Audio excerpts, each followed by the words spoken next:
Decoration दुःख त गर्नै change. पर्छ यार, पसिना त बगाउनै पर्छ। हातमा ठेला र पैतलाको छाला नउकिन्जेलसम्म मेहनत त गर्नै पर्छ। जिन्दगी जिउँदै गर्दा कठिनाइहरू आउँछन्। समय र परिस्थिति सँगसँगै बाध्यता र आवश्यकताहरू पनि आउँछन्। बेला बेलामा जिन्दगीले रुवाइरहन्छ, दुःख दिइरहन्छ। भनिन्छ नि, आँखाबाट आँसु नबगाएसम्म प्याज त काटिँदैन भने। यो त एउटा जिन्दगी हो।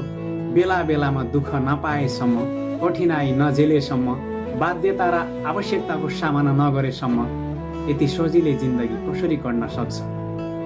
भोलि सफलता पाउनु छ भने त्यो सफलताका लागि आज परित्याग त गर्नै पर्छ। सफलता त्यति सजिलै र कठिनाइ नभोगेसम्म कसैलाई पनि मिलेको छैन। आज पनि इतिहास पल्टाएर हेर्ने हो भने सफल भएका मान्छे अर्थात् सफलता हासिल गरेका मान्छेले कुनै न कुनै बेला खाना नखाएर भोको पेट पनि मेहनत गरेका थिए।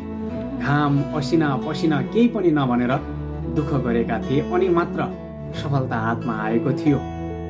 भनिन्छ नि, गलत पासवर्ड हान्दा मोबाइलको लक त खुल्दैन भने गलत तरिकाले काम गर्न थाल्यो भने सफलताको ढोका कसरी खुल्न सक्छ?